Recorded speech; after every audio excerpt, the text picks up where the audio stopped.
from Kenya. In this video, I'm going to document more about my journey to Kibeho. As for those people who are familiar, this is a place of apparition and pilgrimages, and as well to hear the story of visionaries and all that. For me, the first intention was to go to Kibeho from the first time I went to Rwanda, but that did not happen. And since I was young, I've always wanted to go to Kibeho for a pilgrimage, and this was like a dream come true. We started our journey with a retreat here at Cheru. On your way to Nyamata, there's a place called Cheru, Kanzeze. And this is one of the extension of Thika Visitation Retreat Center. It was extended here by Father Anthony Parankimari, who's been in Kenya for a period of 8 years now in Rwanda. And this is a great retreat center that is upcoming. And we started with a retreat before going to a pilgrimage.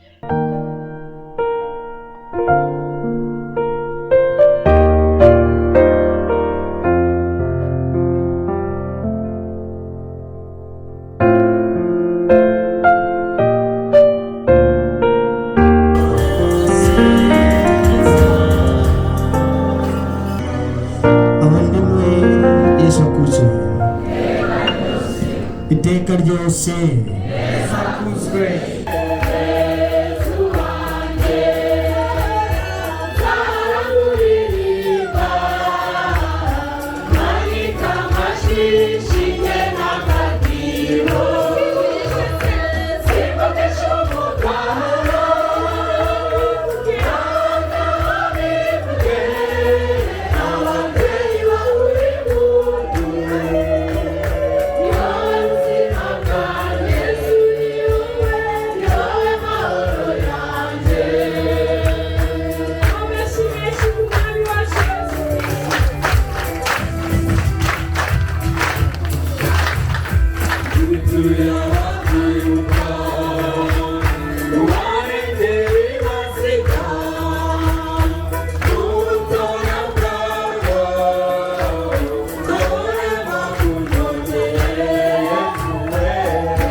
And so many people attended this retreat. And after the retreat, there was a great testimony by this great lady called Immaculate Iribagiza, one of the lady who have written so many books about Kibeho, about the apparitions and all that, for those people who really have read this book. And we have a very important guest. She's not a guest but host. As I have already mentioned yesterday, here we have with us Immaculate Iribagiza, the world famous retreat preacher and a great personality. She has come all the way with all her team members from United States. Our pilgrims are eagerly waiting for the testimony and the preaching of Immaculate. She has greatly influenced we the Indians, as her book Left to Tell is a bestseller even in our place. I'm very thankful, Father, the Venetians priest, especially Father Anthony, who have invited me to share my story with you. Many times I've asked myself, hesitant, to share my story in Rwanda, because I always feel everybody have gone through so much. Everyone have suffered so much.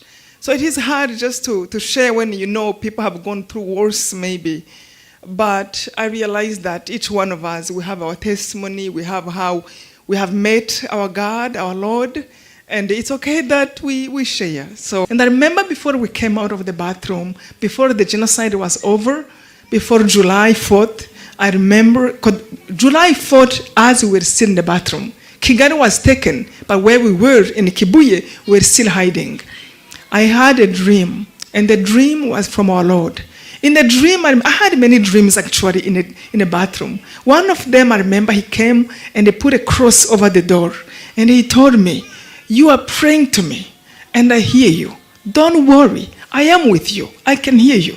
Nobody will cross this." I'm like, okay. Another time, among many dreams, I dreamt the last one. He was almost like on the cross, but I didn't see the cross. He was skinny like I was. And he told me, "My child, when you come out, you will find out everyone in your family have been killed. But if you continue to love me and to trust me," those two things which really now I can see how it is everything. When you love Jesus, you have to follow him. You have to honor him. You have to respect him. At least try. We are sinners, but at least to reconcile with God when we fall.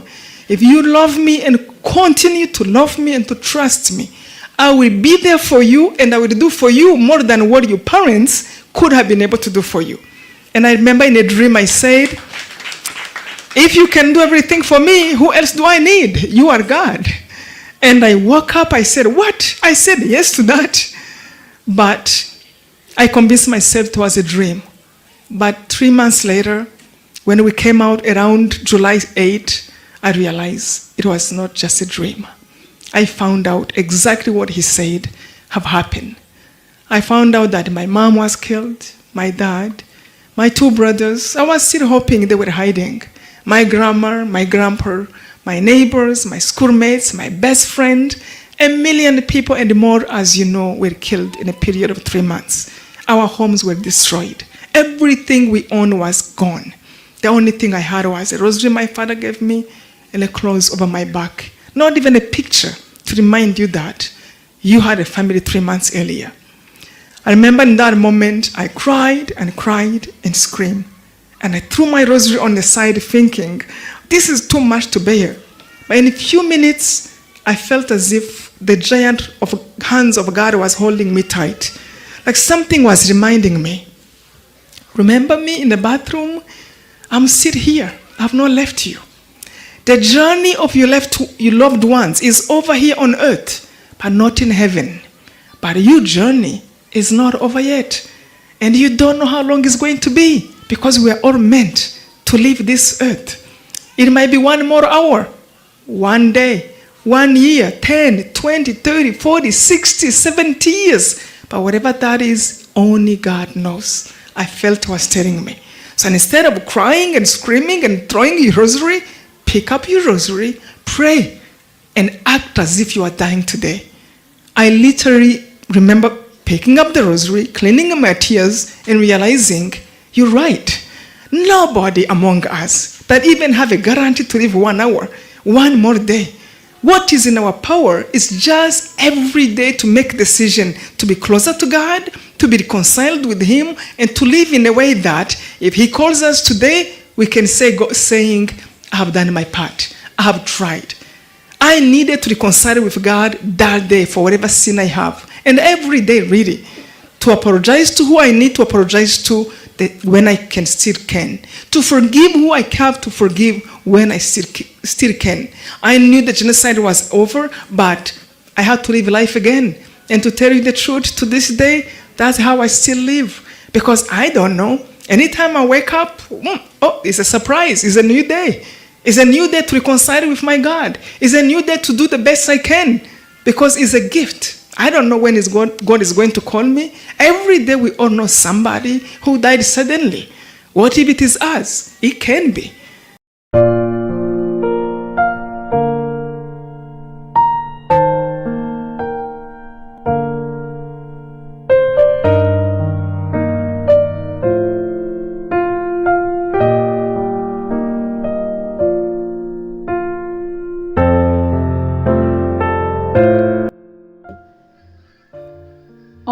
from here we took a journey all the way to Kibeho. It's very beautiful sceneries.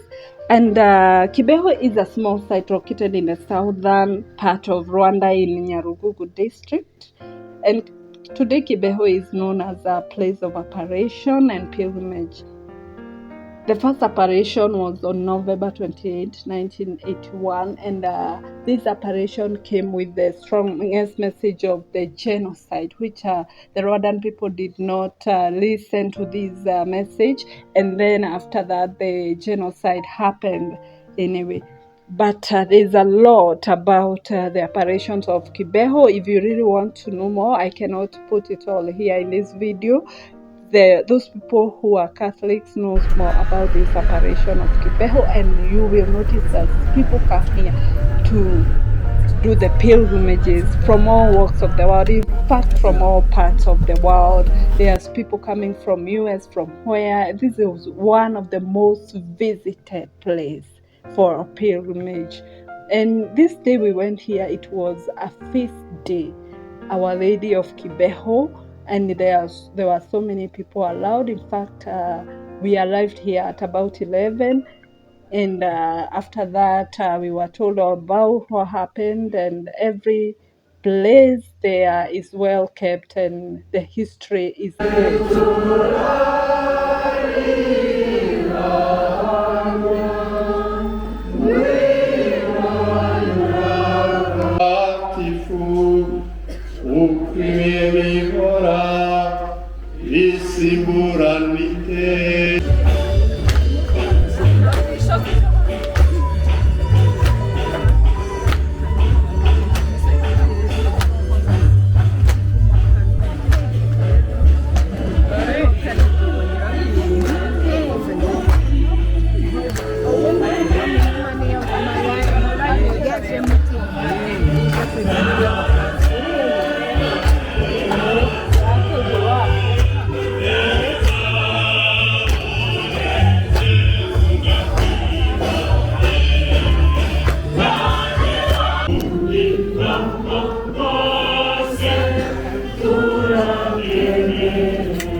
And this was a lifetime experience for me. And from there you can see I went all the way down to fetch water. This is one of the well of Our Lady of Kibeho, which never dries. So I took this water, and it's a blessed water that people always come here to drink, and it's at the mountain. In fact, this is not much as in the mountain, because I have gone to other pilgrimages like Sobokia, but this is not much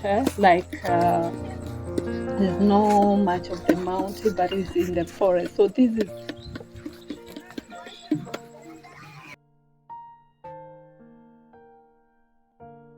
an amazing site of Our Lady of Kibeho. For those people who do not understand about the apparition of Kibeho, please Google, and you are going to know much about the stories of visionaries. So she's going to give you something about Kibeho, what happened here, so that you will get a briefing. If you go and Google and watch the video of the visionaries, you see this space. That time it is just grass, and then they were using anything to record her voice.